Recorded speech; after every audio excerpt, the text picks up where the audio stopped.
I know it isn't what you'd expect road builders to wear, but for a time during the late 1930s, this was. Because right after church, men and women in their Sunday clothes would show up for work on the Naramata Road.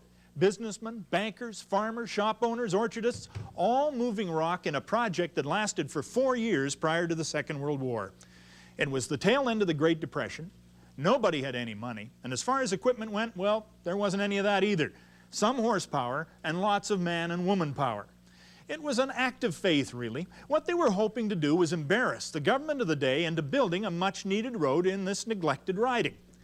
We owe a huge debt to the Countess Bubna, who shot 16mm film of the laborings. And the story is told by Dorothy Zollner.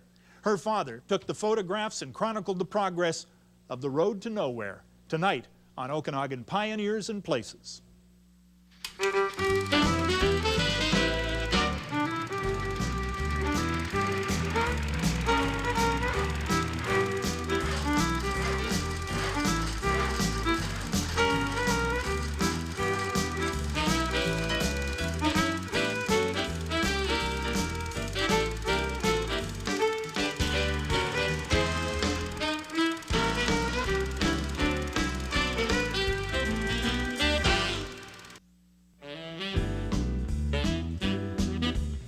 Welcome to Okanagan Pioneers and Places. Mike Roberts with our storyteller for today, Dorothy Zollner. Now, Dorothy's got a wonderful association with history. She's the incoming editor of the Okanagan Historical Society reports, but you and Elise Lundy have written books on tours and more tours. Tell me about that. That's you in an old car doing the back roads of the Okanagan. Yes, for 16 years we toured the back roads and took people to places they'd perhaps never get to on their own. Yeah, and you've written all sorts of articles for the newspaper, and as the editor for the historical reports, I mean, you also seem to have a mind like a sponge. You absorb all of these stories because you have a love of history. The sponge is fine. Sometimes you have a senior's moment, though, when you forget. Now, you were just a little girl in the 1930s when the story we're going to talk about today happened. But the city of Kelowna, let's picture the city of Kelowna in the mid-30s.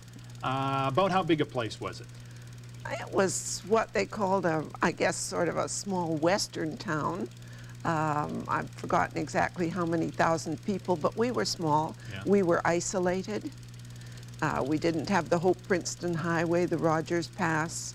We were unto ourselves. We were a conservative group. Yeah. You were sort of at the end of the road because the road came down from Vernon, but it stopped right on Mill Avenue at the lake. That's right. That's where you caught the ferry across to the west side. If you were lucky. Tell me about that. Well, it was always a whole day to go and visit our relatives in Peachland. And we would take the entire day because sometimes the ferry in the winter might get frozen in.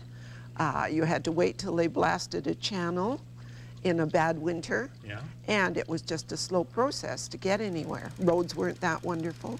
Of course, in the summertime, was there the tourist traffic? Did a lot of cars end up lined up here? We were starting to become well known because of our beautiful weather here, of course, which hasn't changed too much. But yes, the tourists had to wait in line for the ferry. So the ferry is down there at the end of what sometimes it's now called Queensway. It's the road that goes by the buildings there, but it was called Mill in those days. Yes, because there was a sawmill at the end of it. Gotcha. Okay. And they would cross water, and they would cross Pandosy, and they would cross Ellis. I mean, how far would this traffic jam go? Well, you went up what's now Harvey. Well, you went up the main street. Yeah. And then over to what we call Sutherland now, and that was the old Vernon Road. That's a long lineup. Well, we always thought, you know, when we were the tourists coming to the Okanagan back in those days, and it was my father's opinion that those traffic jams were created by W.A.C. Bennett so more people would visit his hardware store. I mean, your store was right next door. Well, down the street from W.A.C.'s, and yes, we welcome tourists very much. They had to buy their film somewhere. They did. And they bought more of it if they were in that lineup. You bet. But this was an irritation to even residents of Kelowna. Oh, yes. Yeah, everything revolved around catching the ferry, being on time for the ferry. Was the ferry on time? It was just a real hold-up. Yeah. So a plan was hatched. Right. From 1920 on, there'd been all these hold-ups for the ferry, and it was very slow. and the government had tendered out ferry service. But finally, in 1927, they built our own government Kelowna West Bank ferry. And we thought, or the people thought, good, this will speed things up. And it took 15 cars at a time. So yes, it made a dent, a small dent in the lineups. But you were having, what, 20,000 cars taking this ferry on a regular basis? Well, that was a little bit later, but Yeah. yes, they through the 26 to 36, those 10 years, our passengers were multiplied by 10, and our I think our cars were at least 3 to 5 times as many. When did the idea, was it hatched to build a road down the east side? I think through general frustration. Every year they would submit to the government, can't you please give us another road in here down the east side of the lake? And each year they would come and look over the situation, but it never appeared in the estimates. So about 1936, finally, the locals all got together and said, look, this isn't good enough. We're just going to have to build our own road down the west side of the lake. This is a very important story from your, as a little child, because you'd find yourself out there doing what? That's right. Well, I couldn't imagine people giving up their time away from business to go out and build this road on their own. So you'd go out just to see what was happening? Well, I'd be taken along. You didn't have babysitters in those days. So, yeah, we were there and we would help serve tea and coffee. It's not really a surprise that you're interested in this in a considerable way. Tell me why. Well, my dad, Don Whittam, was a great amateur photographer, and he was always out shooting with his camera at the Naramata Road because he thought that was such a great project. And so, by consequence, they made him the official photographer of the Junior Board of Trade. All right. We're going to take a break here, but come back in just a minute, because once you establish that you're going to build your own road, and it's a distance of between 18 and 25 miles, I don't know exactly, there's a lot of work to do there. We'll find out about that work and the plans afoot when we come back after this break.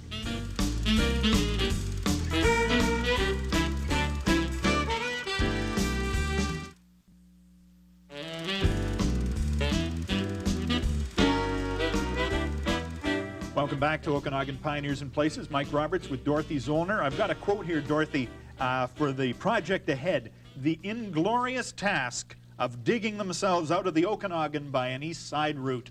That was the task of the people who decided to build the Naramata Road in September of 1936. Right. This was not a prosperous place in September of 36, No, we were in the middle of the Depression. You turned every nickel over to make sure it was all right, and times were tough. Yeah.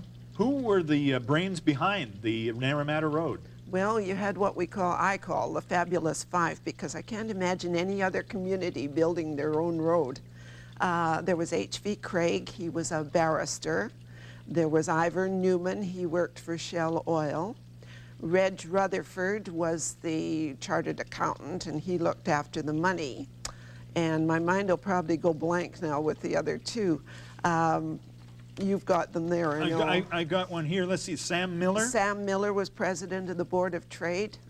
And the surveyor was F.W. Groves, right. So you had all of it together there. You had the money, the legal, the surveyor, the commercial section, the Chamber of Commerce.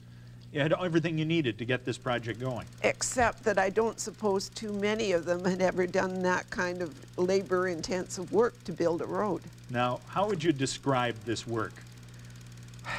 Hard.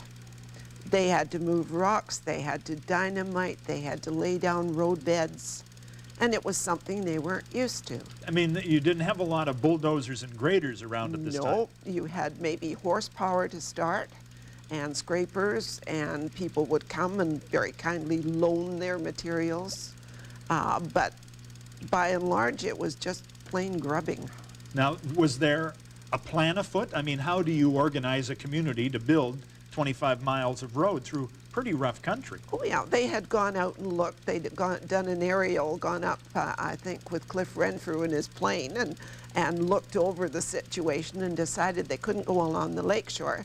They'd have to go up toward the logging roads higher up. So that's when they decided, well, they couldn't miss all these rocks. They'd have to go through that way. And it probably made it more difficult. Well, that's true. They followed a route which is followed today by a forestry access road. I mean, that forestry access road is actually built on the success, limited success, of our Naramata Road builders. But you know, our pioneers tried to avoid the lake as well, because Father Pandozzi, we think, came in 1859 along that east side trail. So there had been a trail there for many years. Yeah. So they get the idea together. How do they, I mean, it's all right for 5 people to come up with a good idea, but how do you get the rest of the community buying into this? You say to the community, are we going to get a road or aren't we? We can't take this ferry situation too much longer. How be if we just build our own road? And the community said, fine, we'll just do that. Was there any sort of schedule to it? When was the road yes. built? 5 days a week? 7 days a week? No, we had half-day closing in those days on Thursdays. The stores would be closed Thursday afternoon and Sunday, and those were road building times. You went out to the site, perhaps you belonged to a club. Rotary was active, the Gyro Club were active, the Sons of England. They would get their members together and say, this is our week on the road, boys, and away they'd go. Thursday afternoon. Thursday afternoon, their time off. Well, what did the church say about the use of the Sabbath for building roads? I think you went after services. Well, when I see pictures of these guys seem to be pretty dressed up too, with their hats and with a tie on, and moving boulders. This picture here, I love this. It's not a flattering photo of the lady, and she's not identified, although it might be Mrs. Dorr. And she is dressed in a print dress, a very snazzy jacket with kind of shoulder epaulets, and her hat, and she's raking up a storm. Absolutely. Right next to the men. Yes, well, you didn't ever come downtown. I was, for example, and that was years later, never allowed to wear slacks downtown. It had to be a dress. It had to be a dress. It was fine if the tourists came in slacks, but we couldn't. For heaven's sakes. And everybody would go out there. You would have, I saw the pictures of the big milk containers for water, and people would bring food out. Oh, yes. You spent the day out there usually. You went in the morning if you could. Now, Thursday, most of the stores were open, of course, so they couldn't go until the second half of the day. If some people could get there, fine. You'd have a first section that would be at work. And was there any payment for this? What was the method of payment? Oh, it was very original. Because there were so many storekeepers, they would donate little articles, prizes. And for each shift you worked, you were given 1 shovel shekel. And these are the actual shovel Those are the shekels right actual here. shovel shekels. If you worked in the morning, you were given 1 shekel. If you worked in the afternoon, you were given a second one. And then they would have a draw. Because each one of these, this is real legal tender. It's actually got a serial number right on it. Absolutely. It was legal tender for the Kelowna people building the Naramata Road. And the draw would be made, and the winner would get some prize that had been donated by one of the stores. All right, how many people do we have working on this road? Because remember, we're building the road through the toughest rock you've ever seen, and with basically by hand and animal. How many people are working on this? On a small shift, they'd have 75. They were known to have 200 turn out to a shift. 200 people. Yeah. Basically grunt work, moving it by hand. And remember, we didn't have too many people in town in those days. Exactly. That was a very good turnout. You started from the end of, I guess, if we were to look at Lakeshore Road now, Okay. you know, it goes all the way out past Well, you know where Cedar Creek is. Cedar Creek Start Winery. from start from the Cedar Creek area. That's where the road began. Yes. And so you built all the way out to past Bertram Creek. I don't know the exact route now, but they went up above and they worked their way to Horse Creek, and then they were going on before they had to quit to the Big Canyon, Wild Horse Canyon. And look at this video that we've just shot. This is video of the trails it is today. And you can see the rock work is built up from the old ground base 10, 12, 16 feet Right. of solid rock that would have to be rolled or dragged or in some way coerced into there for miles. And when you look at the pictures, they're busy dragging trees, clearing what they hoped would be the right-of-way. And it was straight bull work. Amazing. Let's take a break, come back in just a moment, because how successful were they, and what kind of things did they discover? We're going to do that right after this break. Don't go away.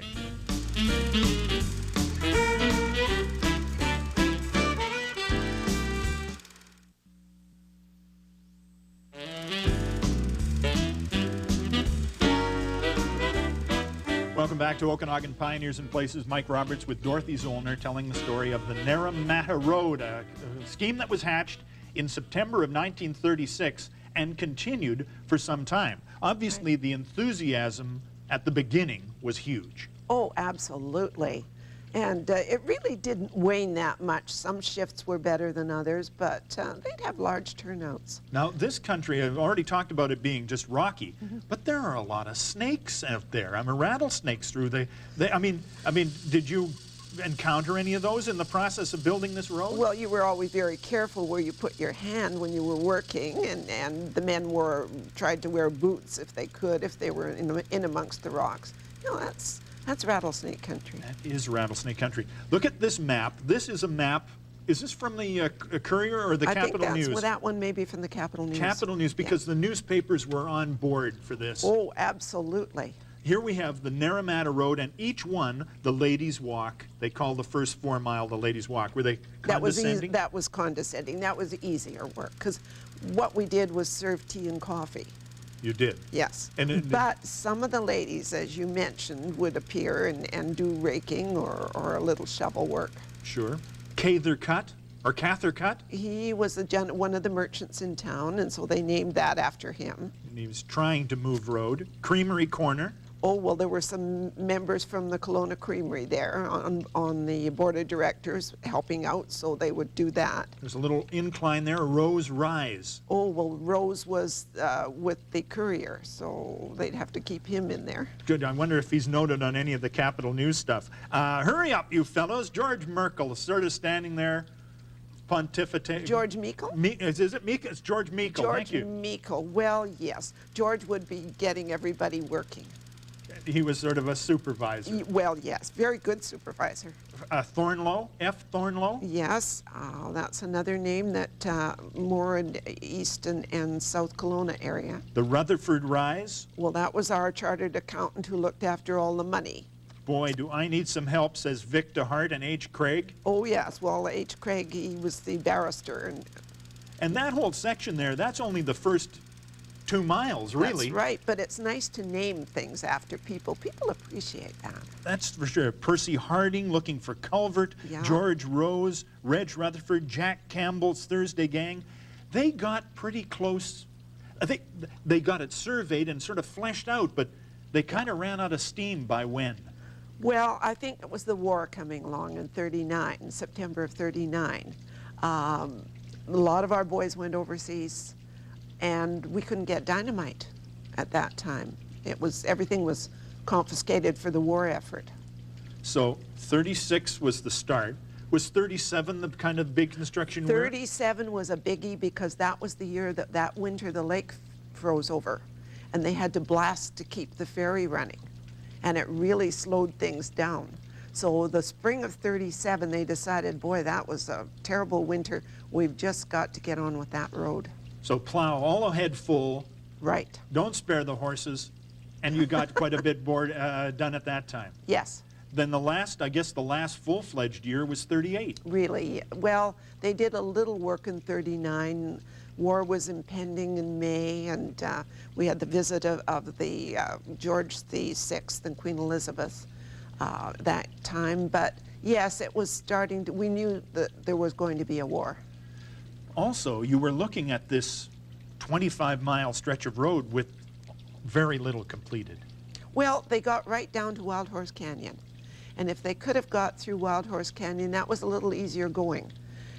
Then they could have hooked up in short order, probably, with the Paradise Ranch Road out of Naramata. Yeah. But it was a tremendous dream, And when I think of all of the good burghers and good citizens of Kelowna moving this rock, this shattered rock into place, I marvel that they got as far as they did. Well, you know that Red Rose tea commercial that says only in Yes? Pity? Yeah. I think it was only in Kelowna that we could have done this. And the fact that it didn't finish, I mean, what was the general attitude around the place when they looked at the hard work that had gone into this and Well, no success? I think all the effort went into the war effort at that time. It was easy, we said something else to focus on. Well, we had to focus on it. It was there. Yeah. And so many of our men went overseas and were involved, women involved in Bomb Britons and all the Red Cross, that yes, we had to focus on other things. Was there any kind of, I don't know, reawakening of the idea after the war? Because there was that ferry boat right through the 50s and the lineups were only getting longer. I often wonder what would have happened if there hadn't been a war. If we could have got that East Side Road right through and we wouldn't have had to build a bridge or we wouldn't be dependent on the bridge. We might have built it, but not so dependent. Yeah. But when they came back from the war, was there any kind of movement to fire up the road building again? Not that I remember. Now, I could be quite wrong, but to my knowledge, no. It was kind of an issue, oh, well, we've tried that. So what we have today is a remnant of this little track, which is now the Forestry Access Road, Right. that's used to access Okanagan Mountain Park. And if you look at it carefully, you can almost hear the diggings and scrapings of the citizens of Kelowna in 1936. And maybe we should be looking at an East Side Road. In addition to or instead of the bridge. In addition to. Dorothy Zollner, thank you very much for bringing it to my attention, and thank you for looking up all of these fine pictures that we've accessed for it. I appreciate it. You're very welcome, Mike. Dorothy Zollner, our storyteller today on Okanagan Pioneers and Places. The story is the Naramata Road.